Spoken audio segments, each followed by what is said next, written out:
Welcome to everybody. We are going to call to order the Caledonia Community Schools Board of Education meeting for September 19th. If you could all rise for the pledge, please.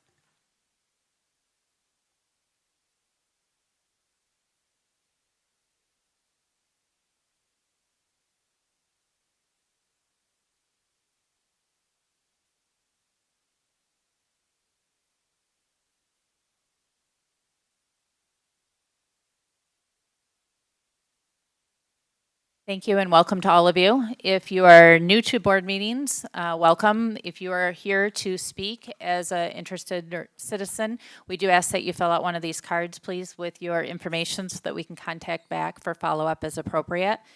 There are also a few brief points on the back for speaking. You are allowed 3 minutes to speak. We do ask at this time that anything that you're speaking about is directed to the entire board. This is not a time to address personnel issues or for individual people or students, anybody to be called out. Thank you very much. Oh, also too, if you're going to speak, we ask that you please turn these in before public speaking starts, which would be number 8 on our agenda. At this time, could we have roll call, please? Asper here. Barbara Garcia. Here. Isich. Here. Sadu. Here. White. Here. We will move now to number 4, which is consent agenda. We have the August 8th, 2022 minutes, September 2022 personnel reports, and July and August 2022 payables. I move that the Board of Education approve the consent agenda as presented. Second. Thank you. Are there any questions or corrections on any of those? Could we please have roll call? Asper, yes. Barbara Garcia. Yes. Isich. Yes. Sadu. Yes. White. Yes, thank you. Motion carries. On to 5, reports and information. Our student representative is not here with us tonight. Oh, you are here. Hi, how are you? Good.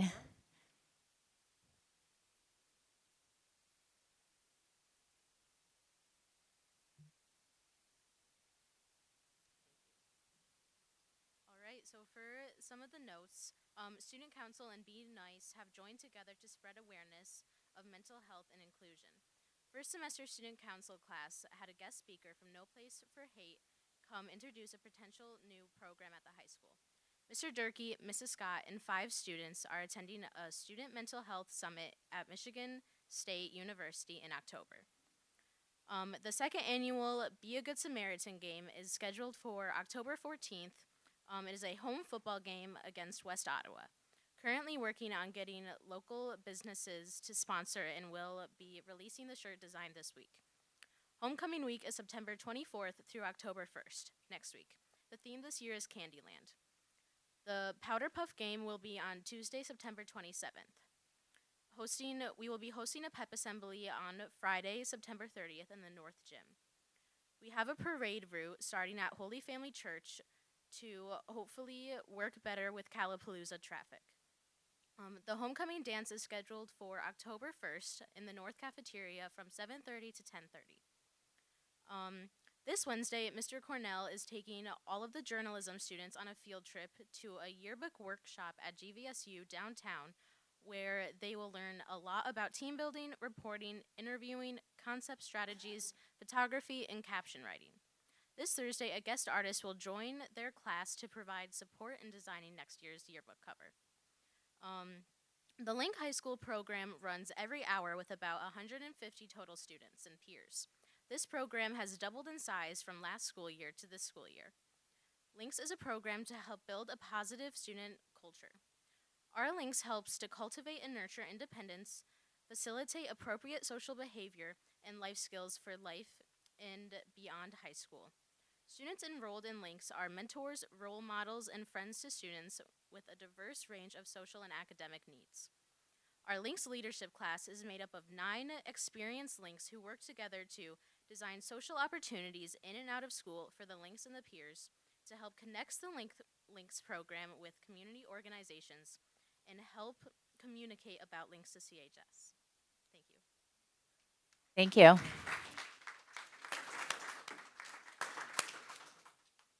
Are you currently, I'm sorry to ask this, are you going to be filling in permanently into this role? Okay, thank you very much for being here tonight. We appreciate it. We're going to move now to 5B, Student Data Overview with Dr. Trober and Dr. Martin.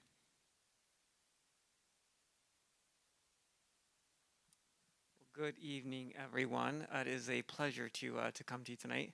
It's always a pleasure to speak before you, but this presentation is extremely pleasurable for me. So what I really want to do tonight is just give you a high-level look at the most recent data for state assessments. It was released, I believe, about a week and a half ago. And so when I say state-level data, I mean MSTEP, but then also SAT-related data. And so MSTEP is taken in various grades across our K-12 spectrum, and then SAT, of course, is at the high school.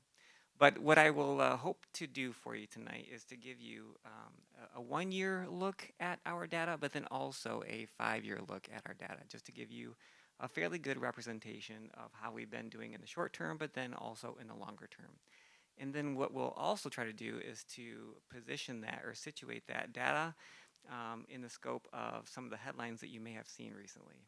And so I'm especially pleased to bring this to you. That might tell you how we fared, especially in comparison to other districts in our area and throughout the state as well as the nation. And so the first set of data figures that you'll see is essentially a one-year look. And so it'll be comparing the most recent data with approximately a year. And remember, the context of this is coming out of COVID, right? And so we took the assessment, and then this most recent set of data figures would represent about 1 year of good, solid instruction when we were in class for the majority, if not the entire time. And so the first set of data figures that you'll see here is MSTEP, and you'll see ELA. And so ELA is, of course, English Language Arts, and of course this encompasses both reading and writing. And you'll see on the left the 2021 set, the set to the right of that, the 21-22, so the most recent, and then you'll see the change in growth represented to the far right. As you scale down, of course, you'll see Caledonia, of course the ISD next, and then the state below that. And so you'll see some pretty common looks at what you'll see for the next 4 slides in terms of the representation of our district as it relates to the county and then also the state, meaning that you'll see, or you should see, similarities between the top as well as the middle and then the midpoint. So Caledonia looks good, of course. We showed growth when compared to last year, and so that was not the case, of course, with the county or the state. As you look at math next, again, similar context, scaling all the way to the right. When we look at how we did within that 1 year, we, of course, did better than the state, but then also the ISD. And so again, things are looking very favorable when you consider both ELA and math. Social studies was next, and if you remember, we just adopted some new Tier 1 resources. This is one of the reasons which we did come to the table for you and then ask that you adopt, because we do realize that we want to make sure that we do better when it comes to social studies related instruction. You see that we did pretty similar when factoring in the state as well as the ISD regarding social studies. Everyone trended down. We were within the ISD and the state in terms of how much we dipped there. And then lastly, before sliding into a bit different set of slides, this is science, and of course you see that we are on top, county next, and the state, and we all went up pretty similarly in terms of 1 year of instruction and the assessment there. So good sets of data when you factor in all 4 core subjects. But then what you maybe have heard about is some recent headlines that have not positioned us as a full body of industry, if you will, in terms of education, and how we've done not only recently, but then also within the past decade or so. So I'm not going to read those headlines there, but that'll give you a pretty good indication of what's been reported throughout local and then state and even national headlines, essentially suggesting that we are trending downward. But as you continue to read those headlines there, that is, again, not the case in Caledonia. We have been able to tell a different narrative, a different story, because of how we've done, not only with the 1 year that I just showed you, but then also now looking at a trend over 5 years. And this is a trend that we hold most dear to, because this gives us a pretty good understanding of the trajectory that we're on beyond just COVID. And so again, similar to what you would have seen previously, you see Caledonia at the top, the ISD or the county in the middle, and the state at the bottom. And as you scale all the way to the right, you'll see the change in growth when factoring in about a 5-year trend there. As you look at those changes there, we are pretty proud of how we've done regarding ELA instruction. That's also the case when you look at the next slide with math. Again, county, ISD, state, and you scale all the way to the right, you see the change in how we've done over a 5-year track, and again, very favorable, especially when you look at how the ISD and the state did. Social studies also saw an increase, not to the scale of what you just saw previously, but again, a change in how we've done, especially when you situate that or position that with the county and the state. And is there one more slide here? No, I think that's the last slide. But we wanted to show the high-level performance because, you know, what the slide showed at the state and the national level, and what we almost programmed to hear is that schools are worse off than what they were going into COVID. So we went back how we did before COVID, during COVID, and comparing where we are today as compared to 5 years ago. So we are certainly not perfect, and we have a lot more work to be done. But overall, all grade levels for all of these subjects, you can see that we outperform the county and the state, and we perform higher as a district today than what we did even before COVID and coming through COVID. So we feel very proud about where we are. We know we have some areas that we're going to be addressing. There will be a follow-up presentation at an upcoming board meeting where we go a little bit deeper and look at grade level by grade level. We'll be working with our building administrators to look at where we are, have continued opportunities for improvement. But we wanted to at least give the board and the community the first blush of how we perform and keep it in context with maybe the narrative that's out there that we've lost ground. And for a lot of school districts, that is the case. For us, by and large, we are better now than where we were 5 years ago. That's it. And yes, and know that what we do with this data, you might be wondering, what do we do now from this point once we get results like this right here? We, of course, wanted to celebrate, but then also we realize, as Dr. Martin just referenced, we do have some work to do. You know, we don't consider ourselves to be perfect by any stretch of the imagination, and so we do take these figures and then look at them in a more granularized way so that we can continue to impact positively instruction and learning in the classroom. So again, we're very pleased, but wanted to make sure that you saw what you may have seen in headlines with the reality of what we are doing here in Caledonia, because again, we are doing really good things. So we're open for questions. Julie? From a curriculum perspective, when can we, with a new curriculum for the social studies, is it crazy to think after a year we would see, I would hope we'd see a jump, or what's a fair? I'll start. I think that's fair. I mean, you know. I'll start and I'll let him clean up. 1 year, 3 years, like what are we talking? I think in most cases, it's fair to say 3 years you start to see the results. The first time you adopt a new curriculum, you generally go through what you call implementation dip.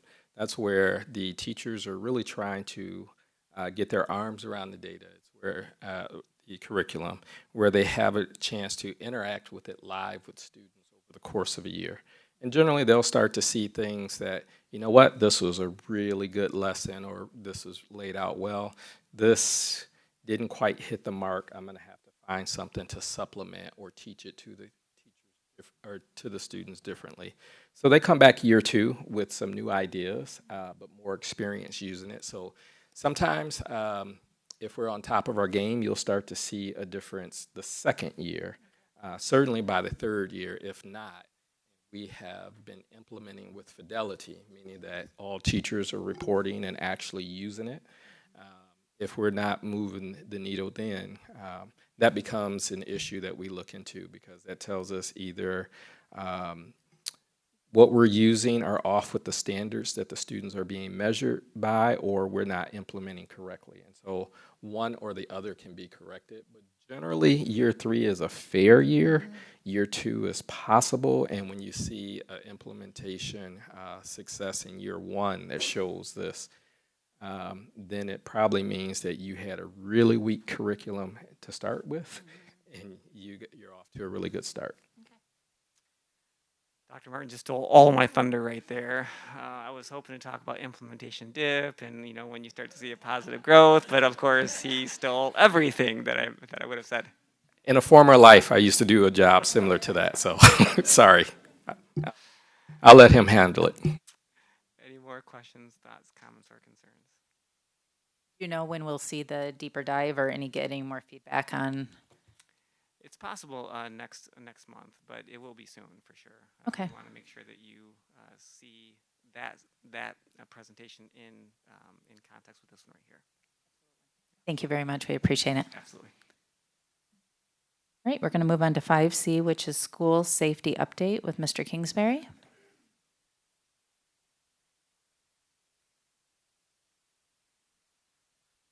Good evening, everyone. Let's make sure I get this up here a little bit here. But thanks for having me tonight. I'm just going to spend a little bit of time going over safety and security. Every day, Caledonia Community Schools is entrusted to providing a safe and healthy learning environment for 4,500 kids. There's challenges along the way everywhere we go. One of the things we got to remember, we're teachers, we're educators, we're custodians, we are secretaries. We're not police officers, we're not first responders, we're not firefighters.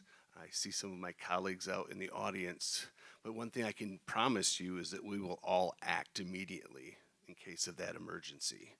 But just want to go over some things that we want to show how we're preparing, some of the legislation that's going to help assist schools, some of our staffing, and some of the training that we provide. I'm not going to get into details. It's going to be an overview of what we do, but hopefully it'll give you an idea that we are watching this. It is on somebody's radar, because that is part of my role and responsibility, is coordinating emergency management with our local emergency organizations and help with the planning for our buildings and the training with that. So when you have emergency preparedness, there's some pillars that we look at. In FEMA, or the Federal Emergency Management Administration, really kind of sets those guidelines that really kind of encompass all emergency operations plans, not only in the state of Michigan, but really nationwide. So one of the first things we got to do is we got to look at how can we prevent and how can we mitigate emergencies. And we're talking emergencies, not only incidents of violence, it might be fire, it might be other things that come on, a chemical spill. For example, I was in an exercise where a chemical spill in one of the businesses over off 60th Street had a leak, and it could have potentially affected our school community. So those are just some of the things that we try to prepare for. And of course, other things we spend a lot more time on than those types of incidents, but we need to be prepared and have a general idea of what we do. So we want to identify those threats, identify those hazards that come up. And one of the things this year that the state of Michigan did, it provided funding for a security assessment for all of our buildings. which we have had done. And what is the importance of that? Not only does it tell us where we need to focus our energy and resources, there's going to be a grant that is available later on in the year for security and protective equipment for buildings. And those improvements or upgrades need to be listed in that security assessment in order to be eligible to be funded by that grant. So we're definitely going to do our best to get some of those resources here. And the first thing was have our buildings assessed. I think it was a great learning experience for not only our building principals, but other staff that went around and looked at those different buildings and looked at some of the things we need to improve. So assessing the risk, very similar to what we talked about. What are those physical things? What are those cultural things? Do our kids feel safe in our buildings? Do they feel like they can go to a trusted adult and report something that they are suspicious of or scared of? So those are the things that we need to look at. Then after we look at that, we need to be prepared. And the way we prepare ourselves is by having a plan, or our emergency operation plan, and then having the training that helps support what's in the plan. Is it a one shot and done? No. It needs to go on and on and on. As we learn from tragedies of the past, it helps us prepare for future things that could happen. So that training is very important. We'll try to do a lot of things at the district level for everybody, but then as each building is different and each need is different at the buildings in terms of safely securing that area and managing a response, that has to be the building level decision, because there's not just one patented way to do things, because things change. We don't know what type of surprise we might encounter. The response, what actions do we take during a specific emergency? We want to be able to identify those and make sure our staff is aware of those. Then finally, recovery is one of the last pillars that we look at in emergency management. Just the action taken to return to some type of normalcy after there is an emergency or some type of a tragedy. And then even Michigan State Police list limitations. We're going to do our very best anytime, but there's no guarantee we're going to be perfect. So, like I said, our staff loves our kids. We're going to do our best to keep them safe, but there are limitations to everything we do. So now we're going to go into some training. We have a great resource in Caledonia in that of Secure Education Consultants. Local resident, Jason Russell, owns this company. He was the founder and he's the president of it. And he has provided all of this training for all staff during our August 2022 Welcome Back Week. Bus driver training just last week, all at no cost to the district, which is very phenomenal. So many thanks to him. His company also provided the school security assessments. Now there is funding available for the state for that, which we will be utilizing to pay for those. So we have the training there from those outside professionals that can come in, always have free follow-up and say, hey, what can we do better? Hey, we just got a question, and they can help. Not only do we have our local, the Kent County Sheriff's Department is another great resource. Caledonia Fire Department, they were in our training on August 22nd. They come in and see what we're doing so they can help coordinate that response with us. And what do we do at district and building levels? We have different crisis teams that help plan and get ready for any type of response that we may need. MERT teams, a medical emergency response team. Once again, we're not medical professionals, but we know basic first aid, CPR, how to do those things that's going to help someone until EMS can arrive. And the state has mandated trainings that we have to conduct each year, which is great. We always want to do more, not just the minimum, so that we can make sure that we are prepared. And then, and just looking at that EOP, making sure we get it out to staff in a more friendly way or a user-friendly way. We're being able to put that on an app that we have so they can go and search that and not have to go dig for a folder, because sometimes that's the last thing we remember in an emergency is to grab a binder somewhere. And just finding other ways to make that available to our staff so they know what needs to happen. And very proud of some of the resources we've added in our staffing. I think it was 2016 or somewhere in that general time frame, we were able to bring on a school resource officer. That person is a Kent County Sheriff's deputy that is assigned to us as a district resource. They're generally housed at Caledonia High School, but they go to all of our buildings at certain times throughout the year. It's just having that great presence that that police officer is our ally in emergency situations. We want our kids to know he's someone you can go to, and it's been a great program to have that individual here. This year, something new we've added. We've added 2 safety officers. These are both 2 retired Kent County Sheriff's Department deputies, and one just happens to be our former SRO that retired in February of last year. So it's great to get former Deputy Frederick back with us. Both of these individuals are legally authorized to carry a firearm, and they do so. One is stationed at Caledonia High School South Campus. One is stationed at the Duncan Lake Middle School campus. They're there as a prevention resource for us, as a safety resource for us too. So they're looking out for danger, creating those relationships with students. They can come to them and say, hey, I don't feel safe, and this is the reason why. Because we don't know what's going on until somebody lets us know. So that's one of the key things, creating a relationship with the kids. They know someone's there, and they're gonna do their best to protect them. Safety monitors. In the past, during the pandemic, we added some school safety paraprofessionals. We thought that was important to keep them on staff at all schools. So you have some that we have retermed and relabeled their position to safety monitors. You'll find that at our high schools, well, North and South Campus, I should say. And we also have at our middle and elementary schools, those people are still there employed. Just depending on the needs of the building, the principal can use them in whatever capacity they need. But during emergencies, that's going to be the primary role, is being that safety person to assist with that. So we're very happy we could bring those individuals on staff. And just some of the legislation that is coming forth. Very happy to see this come. Like we mentioned, the security assessment, which is going to be paid for through our tax dollars. Different grants, they're putting away $100 per pupil, but it's still a competitive grant, like I mentioned. Anything that we purchase or asked to purchase has to be part of that security assessment for our district buildings.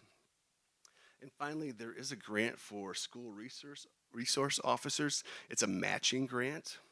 One of the things that we don't know yet is whether we have been proactive and hired the SRO in 2016, if that will allow us to qualify for those matching grants. So we are watching that very closely. And one of the things with the grants like that, a lot of times they go away after time, and then we need to find that additional money to make that work. So pending any questions from the board, I think I'm finished. I just wanted to add one thing. So all the buildings, like he mentioned, have these safety paras, and particularly at the high school. We added 2 of them in addition to the SRO. So it gives us better ability to have people between classes monitor the hallways. I know a lot of times our restrooms were issues, so they're able to get into the restrooms. We have men and women so that we can get into the restrooms, which seems to cut down on a lot of student shenanigans. So it's really a good thing that we can do this, and we feel happy that we have that additional coverage at all the buildings. So just had to add that. Thank you. And I almost forgot, we do have 2 nurses on staff in the district as well. One that serves our secondary buildings, primarily at the high school, but they do have a chance to go to our different middle schools. And we have 1 nurse that kind of splits time between our elementary schools as well.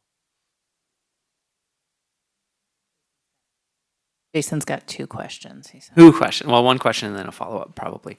Do we know how many districts in Kent County ISD have SROs? I can get that answer for you. It's not all, but Okay. And so it's not all. With this $25 million for school resource officers, Is the Kent County Sheriff's Department going to be able to support SROs at all the districts? And do we know how any of that is going to work or look like yet? I think Dr. Martin had a Yeah. discussion, and probably not right now, but Yeah, so if I can add, I'm not sure exactly how many. I think about a third of the school districts have SROs, maybe a little higher than that, but certainly several or a lot of them don't. And hearing from the sheriff's department, if school districts want to add more SROs, they will try to meet that need. But like if every high school or every school tried to add a SRO, they don't have enough staffing to accommodate that. Some school districts have security company that they employ.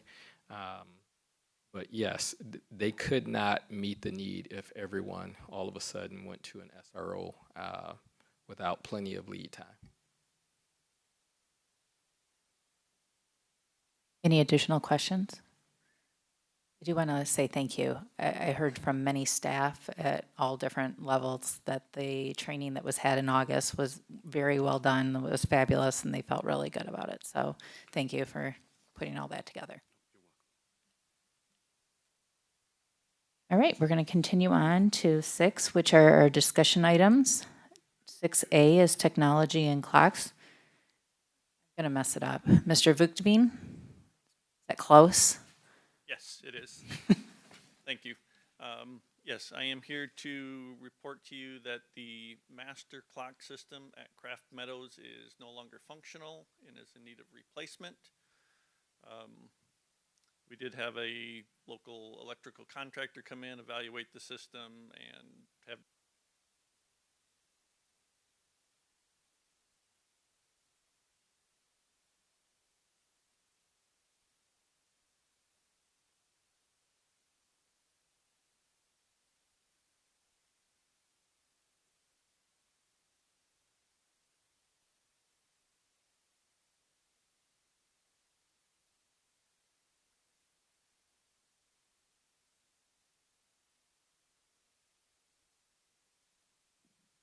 there we go.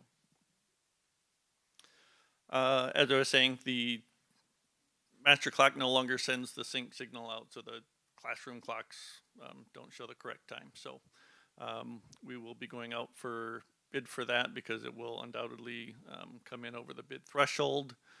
Right now we have a ballpark estimate of $40,000 for the replacement of that system. But again, that's prior to getting bids on it, which we'll be doing and coming back to you in October, hopefully with a recommendation for replacement for that system. Is that something that's one of those things that's backed ordered somewhere in the world and it's going to take a long time, or is it? It will probably depend on the vendor. We have seen things that are taking months and months, but we won't know until we get a vendor selected for certain. Okay, thank you. Any additional questions? We're all set. Thank you. On to 6B, which is bus driver contract extension. Mr. Kingsbury.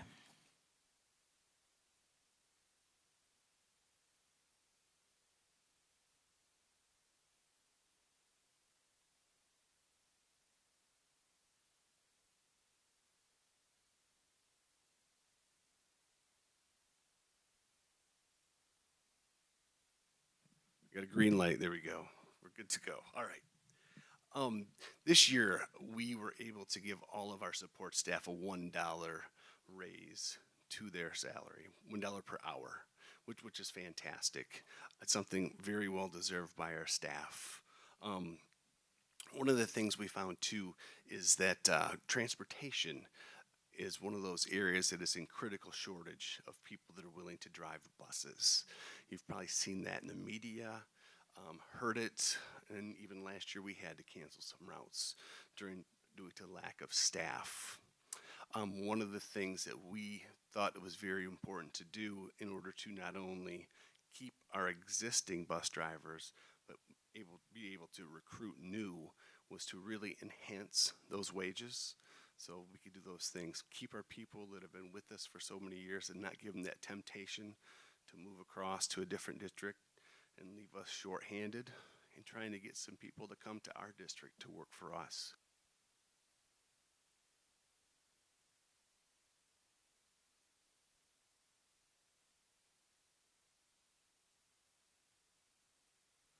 we got green for a little bit. So with that, we've talked to the board on several different occasions throughout the summer about the importance of making these changes. And tonight, we will ask.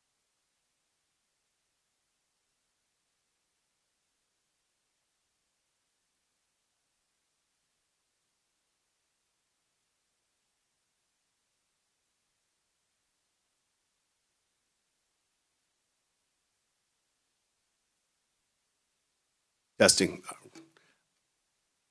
So we're going to ask the board to vote here shortly about one, enhancing the wages for the 2022-2023 school year and extending our bus driver contract for an additional year. What this will do is actually kind of help prepare us as we try to, as we begin negotiating with our other contracts next year, really kind of setting the standard. One of the things that we have is a 15-step contract, and one of the drawbacks to that is someone generally has to work 15 years in order to get to that top wage.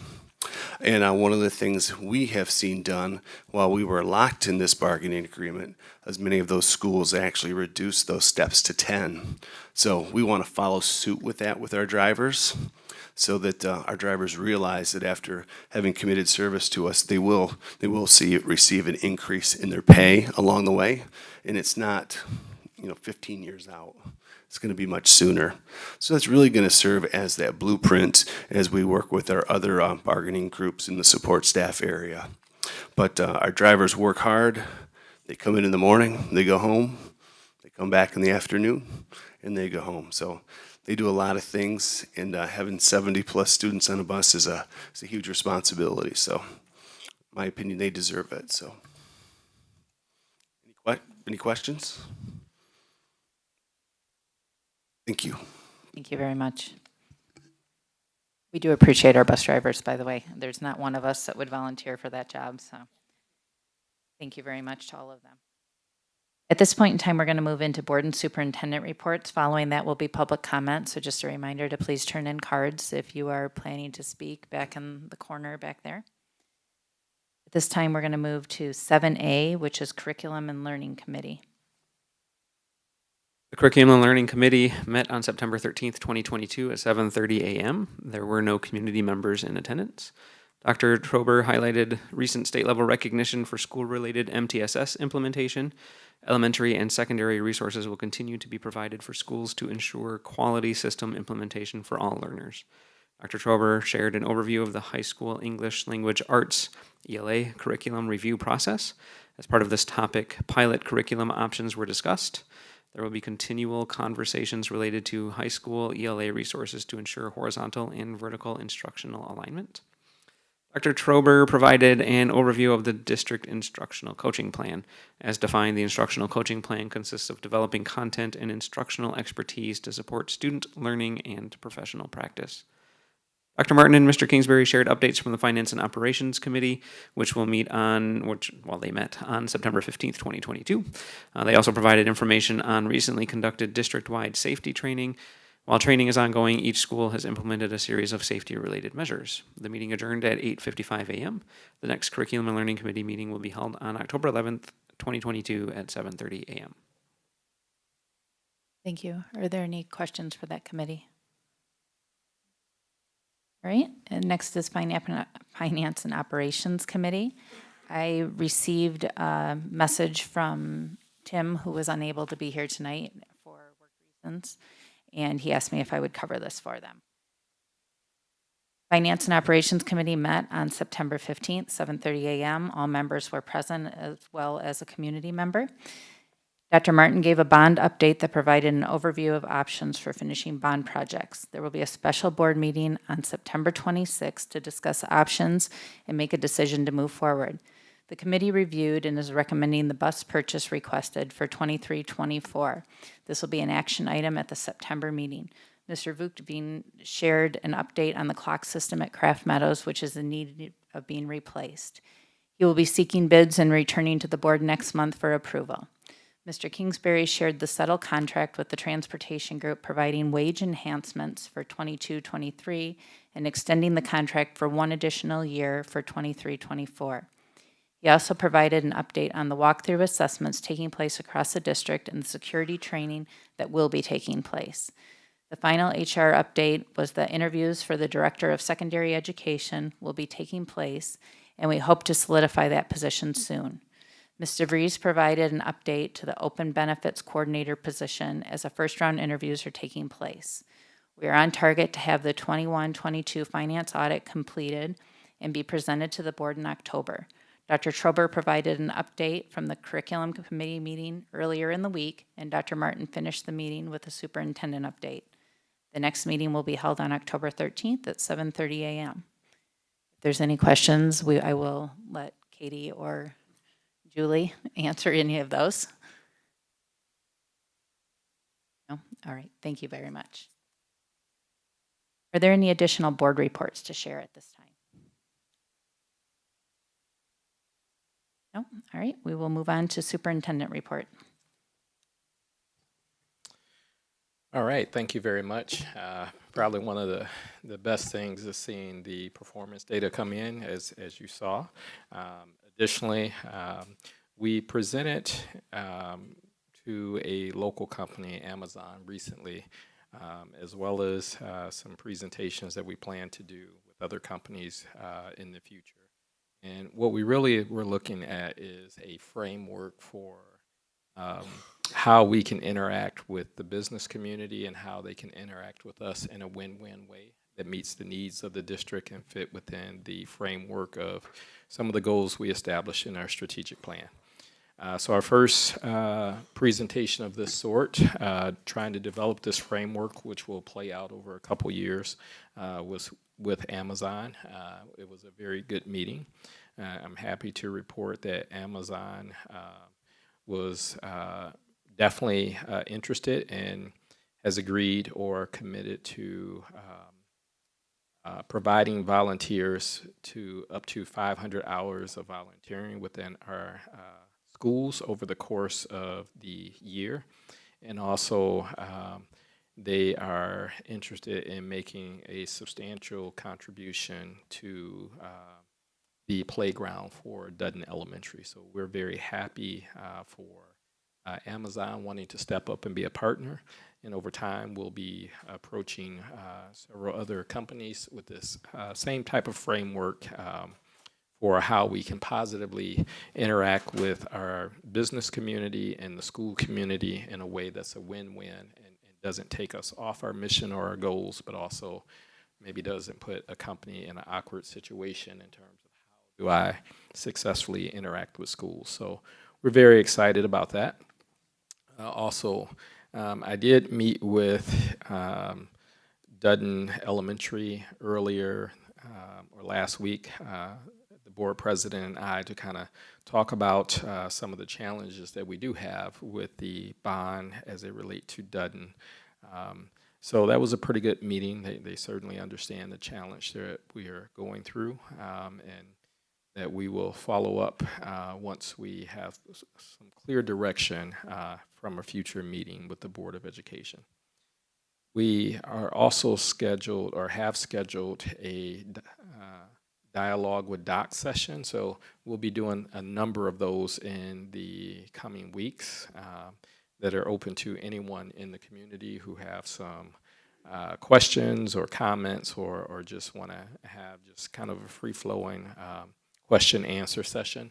So those dates are going to be published in probably pretty soon, in the next probably 2 weeks.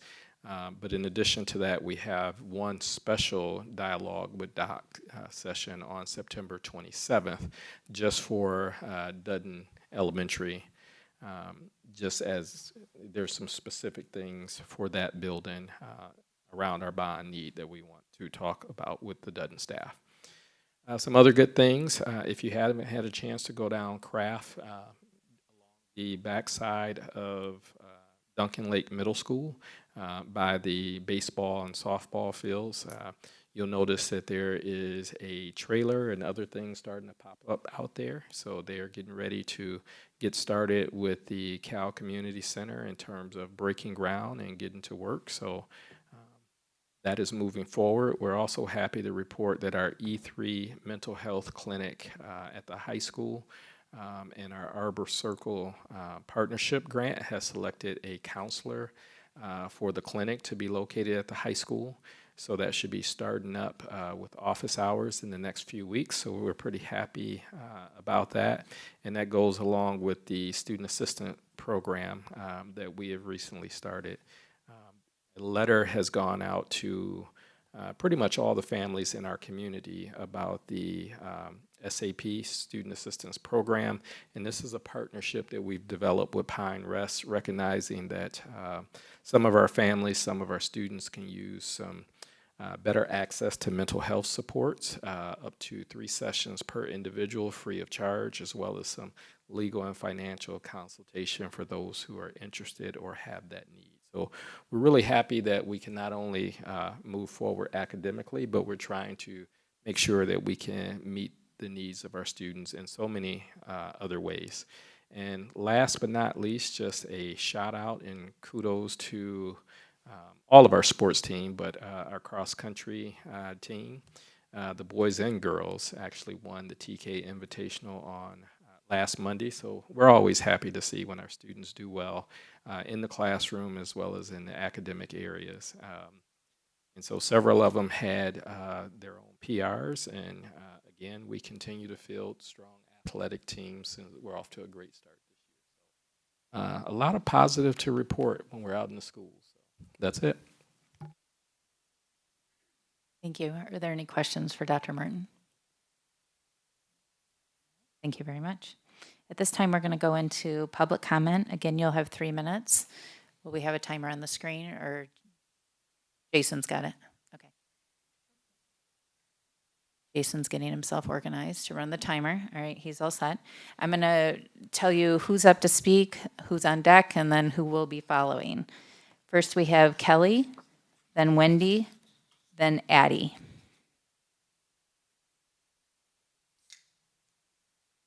I really want that high schooler to come back and give my speech. Would that be okay? That was amazing. Good. So as a teacher, I'm just very proud to hear students being able to articulate very well. She did a great job. So I just want to say thank you, first of all, to all of you for being on our board. We just feel the continued support of all of you. We see you in our buildings. We see you becoming best friends with the copy machine, as our CKLA supplements for students and workbooks have not come in. So we've had to make a lot of copies. So thank you for all of you that have volunteered your time to come help us. We have so many points of pride, one being that the class that's going to GVSU, so I'm so glad that she had mentioned that. I was very excited to hear that she knew all about that. So here are just a few. So our teachers have started off a great school year. On a positive note, we received an amazing training this summer through Capturing Kids' Hearts. So thank you for accepting that and helping us get through that. Every day we are greeting students at the door. We are engaging with them.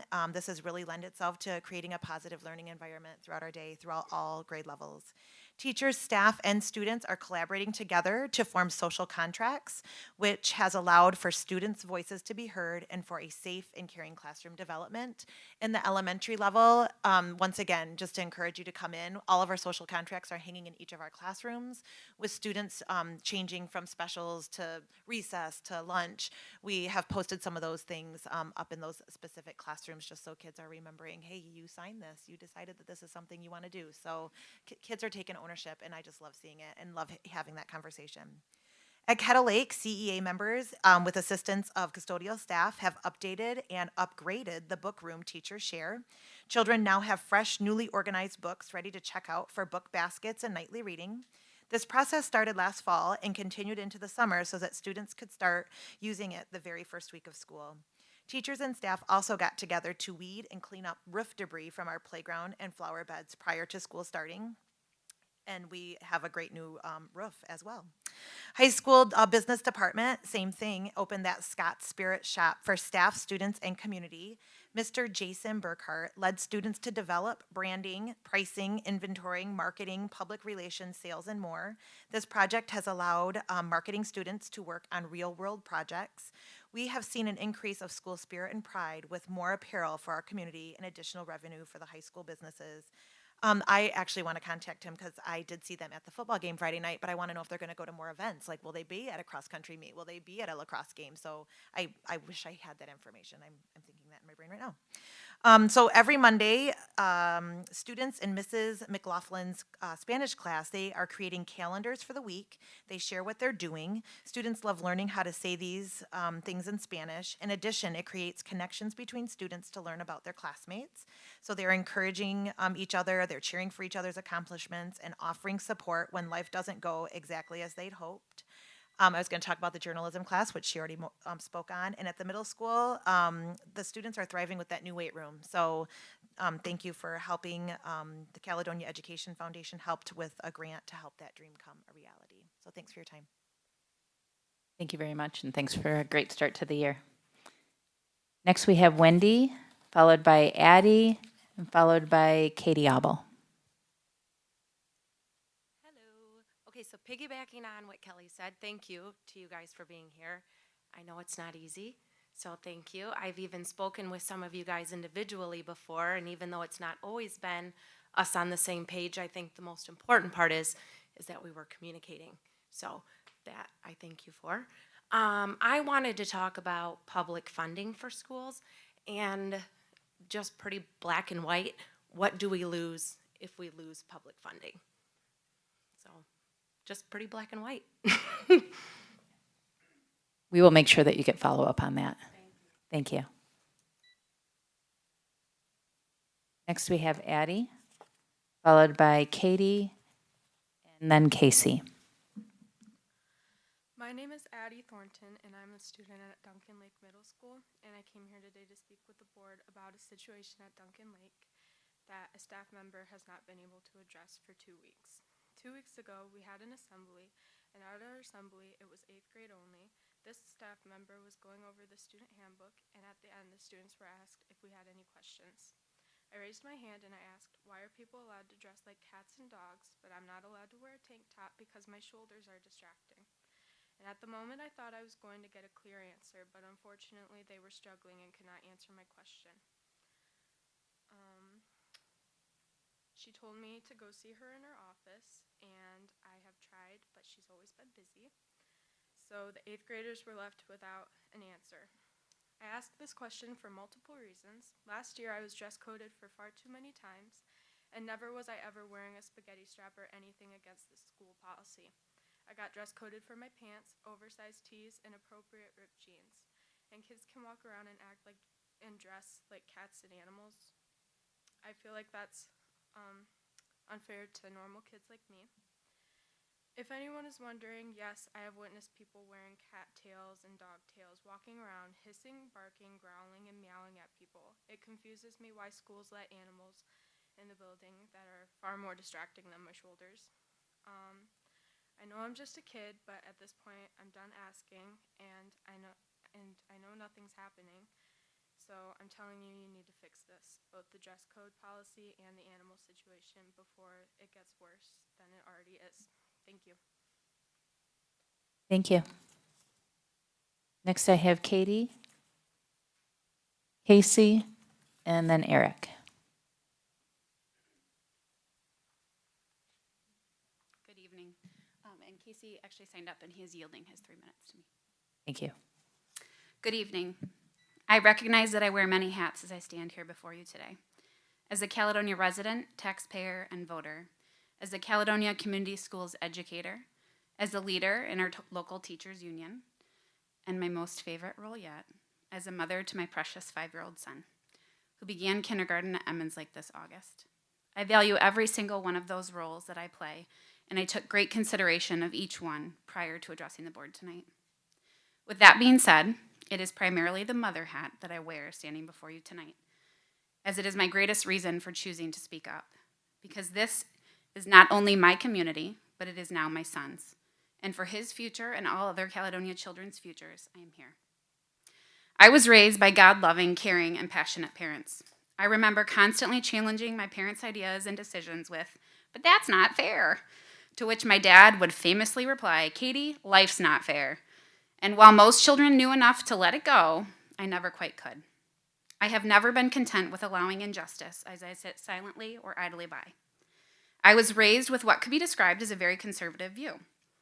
But as I grew, attended college, met people from different walks of life, and allowed myself to listen and learn, my mind opened to new perspectives, new political affiliations, and new issues that I cared about because they impacted others more than issues that only impacted myself.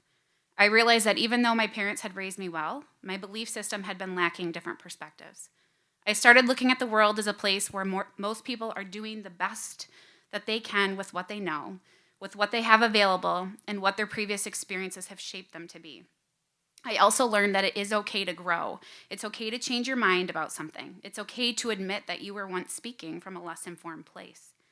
I thank my parents for helping shape my justice-centered mind into a person that listens, shares their messages passionately, but does so with decency and respect.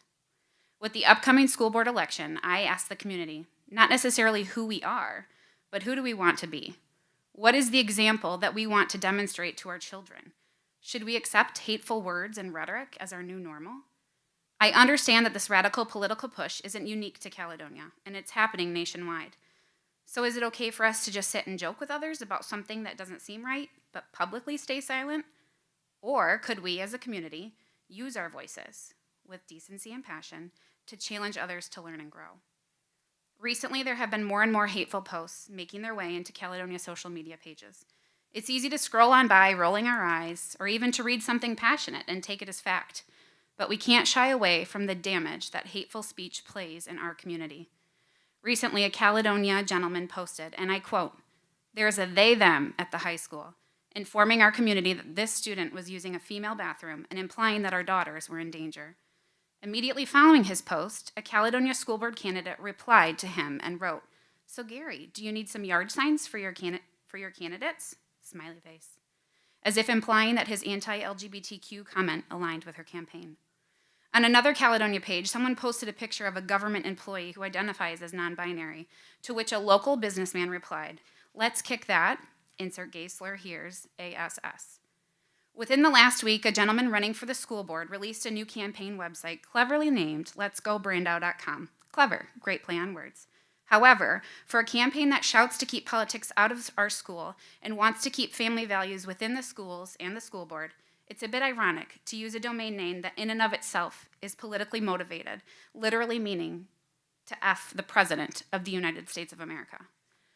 Additionally, the point was made to remove pride flags from within our school for fear that they are indoctrinating our students. Something that seems as simple of an idea as just removing flags comes with a greater responsibility to understand our students and our duty to them. We know that LGBTQ children, are more likely to hurt themselves or commit suicide than straight children. We have to be more aware of the responsibility that we have to our children to make sure that they are loved, safe, welcomed, and to know that their life matters. If one day even one child's life is saved because a teacher somewhere took the time to honor and respect them as an individual, then I would argue that that alone was worth all of this contention. Earlier this month, a woman posted about how our Caledonia Teachers Union members were, quote, anti-student, and how we were, quote, the same union that locked our children out and shut down our schools, that we were the same union that masked our children. None of this is true. We cannot let catchy statements, passionate Facebook opinion posts with no factual basis, and hyperbolic memes distract us from facts. Anyone with Google or the energy to actually engage with teachers could find out that none of that is true. Anyone that has spent time in our classrooms knows that our educators love our students like they were their own children. Caledonia neighbors, our children are listening. We have to do better. We have to raise our voices and demand respect, truth, and kindness. Our teens are on these pages and our students see our behavior. I want our elected school board members to serve with integrity, compassion for all students, and respect for others. I want elected officials that seek to understand from those of us that are in the classrooms every day. I want board members that I can trust to put the time and effort into making research-based decisions. As a person that cares about children more than catchy political agendas, and as a mom of a future Caledonia class of 2035 graduate, I encourage you to vote for respectable, kind, trustworthy candidates for our upcoming school board elections. I encourage you to vote for the bipartisan group of Vett, Van Gessel, Ernest, and Timmer. Thank you.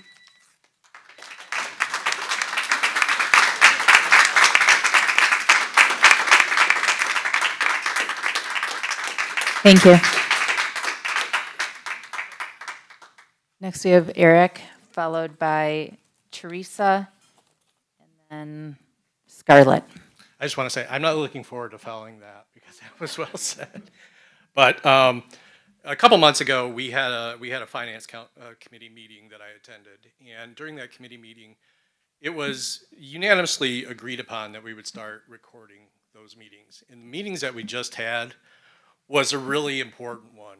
There was a lot of important stuff discussed there, stuff that these folks really need to know about because it is extremely important. When you read the minutes off, I was the one member of the public that was in attendance. And I wish I could portray or communicate exactly what was said, but it was fairly detailed and fairly important and fairly thorough. And these folks really need to know that. And they need to know everything that was said because it's going to be a big part of what impacts them and their kids over the next couple months. I mean, a couple of years, really. So I would re-encourage you guys to consider recording the committee meetings because that's really where a lot of the rubber meets the road, where the tip of the spear occurs. And the death is always in the details, and that meeting was critically important. So I think all of the board members that were I'm sorry, Julie, I don't believe you were there for that meeting, but that's okay. I think no, not the last one, a couple months ago, I'm sorry. But the board members that were in attendance, I think, were universally in agreement that they should start recording those. So I think there's support on the board to do that. I would ask that the board consider a motion at some point in time in the near future to formally adopt that. It was really important. And I want to encourage everybody here to come to the special board meeting that's going to occur, I think, next week, because the financial issues that are going to be discussed at that meeting are very, very important. That's it. Thank you. Next, I have Teresa, followed by Scarlett, and then Rebecca.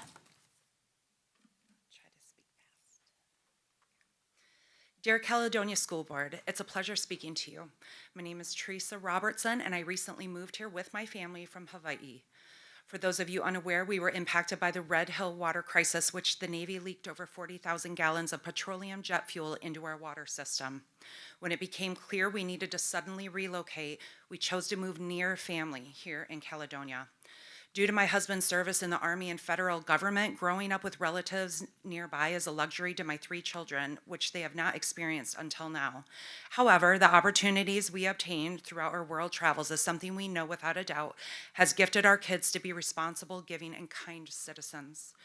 As a newcomer, I would like to share with you what the perspective is of this school community from someone who just moved 4,500 miles away. First of all, I am shocked and dismayed, not only by the gross lack of community support given to diversity in our student body, but the blatant advocacy of silence so that there is a bare minimum is given in order to empower students' beautiful, unique voices. I am so grateful my children have already participated in study courses like social emotional learning. Not only has this begun to prepare them for the clear racist and homophobic events such as blackface, that will apparently occur in their high school years, but to study them as they lead a path of tolerance and inclusion, because never in my 23 years as a mother and experience with 10 other school systems have I ever thought I would have to prepare my children to get ready for the retaliation of standing up for another student's dignity and basic human rights. Should any of you be thinking to yourself, you don't understand, this is a small town, I will stop you right there. I am the graduate of a town boasting a 500-person population. Our single school building held K through 12 students and was its own district. I know small school districts, and this school district needs to do better. I've watched the last several months of board meetings, and it's clear that there's a voice that thinks it speaks for the grand majority. Let me assure you, it does not. Not for many parents, and certainly not for many of the students. But for the majority of people who stay silent, I share the words of Elie Wiesel. Neutrality helps the oppressor, never the victim. Silence encourages the tormentor, never the tormented. And I end with a request for the school board. It's apparent there are a number of citizens here that do not understand the realm of what you do, what you don't do, what you stand for as a collective, and what is appropriate to be standing up for personally. I would ask that you seriously consider being more vocal with the shared responsibilities, boundaries, and purpose of the school board. Perhaps beginning at the beginning of each meeting or reminding people where to quickly find the Board of Education manual, specifically board powers and philosophy of the board. And to the parents who hesitate to speak up because they feel isolated or unheard, I'm ending, thank you. And to the parents who hesitate to speak up because they feel isolated or unheard, we are growing together. I promise you will no longer be alone. We may not be going out screaming into the streets or using intimidation as means by falsely demanding authority, but I can assure you this, the biggest mistake that will be made in the end is that they mistake our kindness for weakness. Thank you.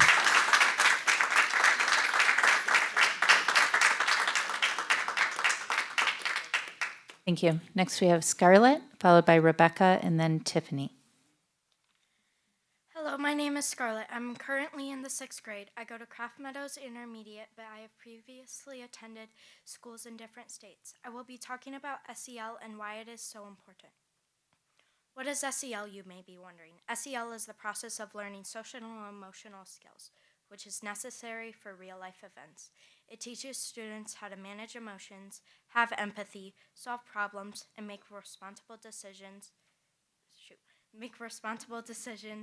And maintain healthy relationships. I've taken SEL before and benefited from it. It helped me to be aware of my emotions, which helped me deal with strong emotions and think about a situation before acting. Research has shown that SEL can help students have better academics. It also helped students improve attitudes and behaviors. Students learn to identify other emotions and or perspectives. It helps them empathize and show compassion, no matter who they are. It's not hard to imagine how important this is for real life. Students also learn about how to communicate about what they need or want. Studies also show that students who are socially and emotionally confident are more likely to have more friends. This means they will feel more connected at school and less likely to be left out or bullied. I feel that SEL has helped me and my past classmates to be able to work more cooperatively and solve problems better.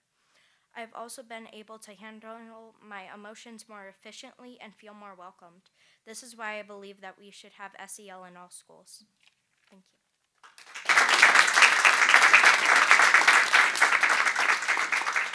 Thank you. Next, we have Rebecca, followed by Tiffany. Hi, I'm a Caledonia graduate, 04, and I have 5 kids now coming up through the system, high school, Craft Meadows, and then 3 that are under 4. And all the politics stuff, I want politics out of the schools. I'm sick of all of it. I don't want to hear any more about it. My kids don't need to have that in the school, so that wasn't even what I came to talk about, but, teach them. Let the politics be out of it. But I also came up here today to discuss the rules in the school. Now, the dress code that she brought up, it's funny that the middle school has such a strict dress code, and it seems like the high school has 0. I feel so bad for the teachers nowadays because to see what some of these girls are wearing. But I ask you as help as a mom to a 14-year-old girl, please enforce a dress code because I don't need her going to school thinking she can wear a crop top and shorts there showing her butt and all this and thinking that's okay. They need to learn to dress respectably so that, they know that's not how you dress. I mean, none of you would show up that way to a board meeting. I don't believe that'd be allowed. She comes home thinking that that's what, you get to do. You get to grow up and go do that. No, you're not going to go get a job and dress that way. So I'm asking, please enforce that, not only for the teachers for having to see it, but just for the kids because they need to know what's appropriate, what's not.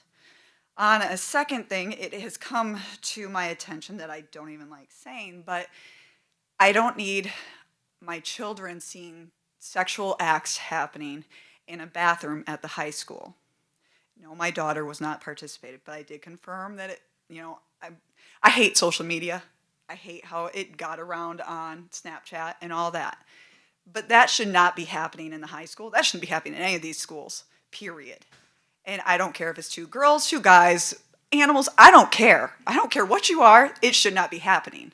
So whatever needs to happen to address that, make sure this isn't happening in the schools, I would really appreciate, because I'm not going anywhere. I got 16 more years till all my kids are done, so I'm gonna be here a while. So I would appreciate if these things could be addressed. Thank you. Thank you.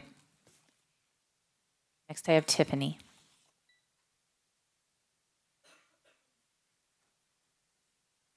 Hi, I'm Tiffany. I'm here to address a situation that came up Friday evening while eating dinner at home with my 14-year-old daughter, to whom attends Caledonia High School. She informed me that obviously it's you're ongoing throughout the day. She does 4.5 miles a day. She can only use the restroom when she goes to lunch. She ate lunch in the north wing. She eats the A lunch in the north wing, and I don't even want to say it. She walked into the stall to use the restroom, and there was 2 females in the other stall. You could obviously see 2 sets of feet, and things were happening sexually. She felt very uncomfortable. It is now plastered all over social media. My daughter personally did not do it, but I asked her in a way what was going on, and she clearly could tell what was going on. I decided to call. I slept over it over the weekend. I called this morning to talk to the dean, and he pretty much told me that there was nothing he could do because I wanted to keep my daughter anonymous because I don't want her. He said, well, we can just call her down. Well, of course we're going to call her down, and then she has the embarrassment of her name being called over the intercom to attend a talk. So I just want to make it clear to you guys that these so-called animals / emo females are using one stall and having sex in the bathroom while should be having lunch during the lunch in the north wing of the Caledonia High School. And I would appreciate it because I like to send my child to go to school to learn, not worry about who's a cat, who's a dog, this, that, the other thing, what sex you are, what you identify as. I sent her to school to get an education. And I just want to make that clear with you guys that it's not appropriate. And I get that you guys have people that are in the school, but stuff is being done unbeknownst to the people that you pay to maintain your school and restrooms, that it's happening, and it is all over social media. And that's it. Thank you. At this time, we're going to move to 9, which are action items. We have 9A, which is the 2023-2024 school bus purchase.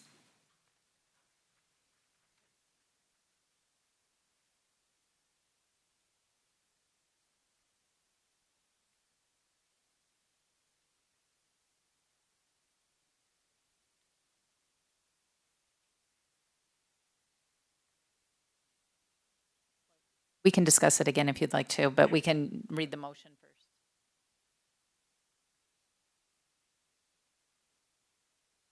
first. I move that the board approve the purchase of up to 3 2023 77-passenger school buses as presented. May I have a second, please? Second by Katie. Do we have any discussion, any questions for Mr. Hess? Go ahead and give a recap real quick if you'd like. This is just presenting a very early package of school buses for purchase next school year. So this will be July of 2023.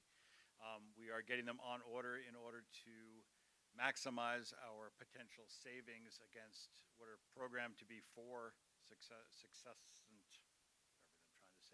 price increases that will come in the next year. So we're just trying to get them on order, get them on the books, and again, it is up to 3. We yet to have a clear picture of our funding for purchase. We also have yet to see what the EPA may be doing with electric school buses in the coming years. So we do have a lot of options. We want to keep this one on the table and maximize the savings if we do purchase new large regular diesel buses. Any further questions for Mr. Hess? again, yeah, we're cancelable up to approximately the middle of March. We're going to confirm that date and make sure we're ready to go before then. As I look at Sarah for my budget for next year. As we look to approve these tonight, will we make sure that that goes in an update so that we know that it's, okay, thank you. All right, any additional questions? All right, can I have roll call, please? Asper, yes. Barbara Garcia, Yes. Isich, Yes. Sadu, Yes. White. Yes, motion carries. Thank you. 9B is bus driver contract extension. I move that the board approve the 2022-2023 wage enhancement and the 23-24 one-year contract extension.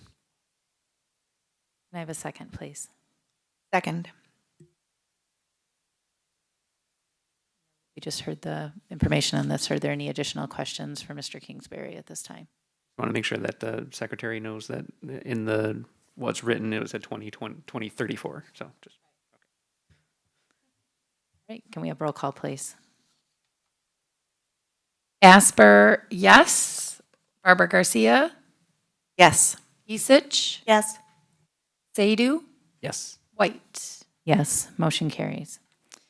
At this time, we are going to move into 10, which is our closed session.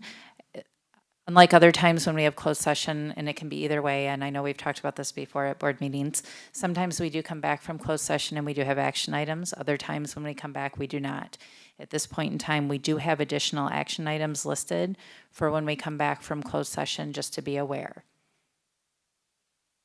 All right, can I have a motion to go into closed session, please? I move that the board convene in closed session under the Open Meeting Act to consider student safety and security and student discipline at the parent's request. I have a second. Second.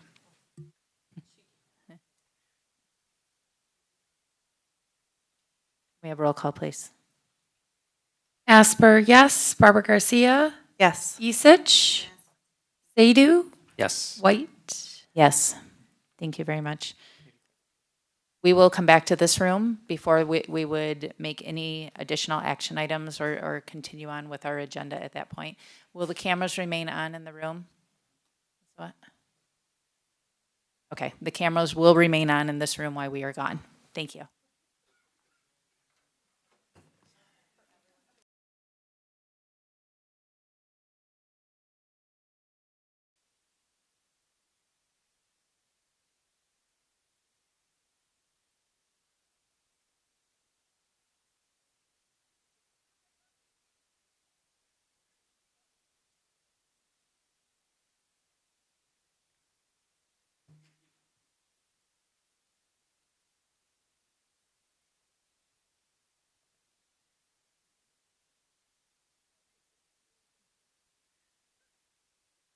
All right, Julie, will you please write down that we are out of closed session at 8:30?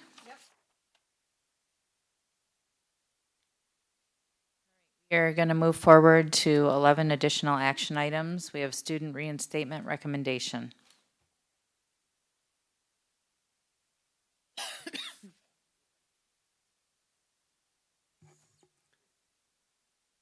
I move that the board conditionally reinstate student 2122.2 beginning immediately upon enrollment. Second, please.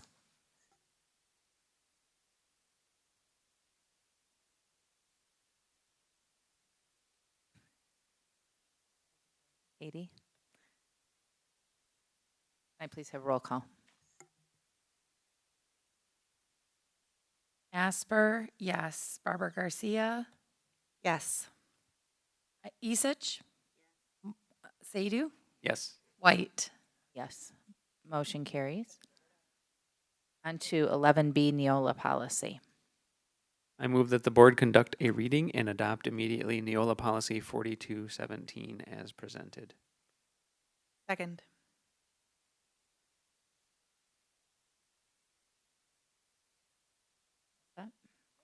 Roll call, please.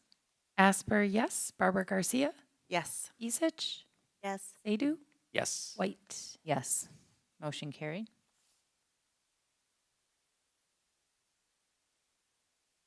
In addition to that, we just need a motion to adjourn. Motion to adjourn. Second. Second by Brittany. All in favor say aye. Aye. Any opposed? All right, thank you.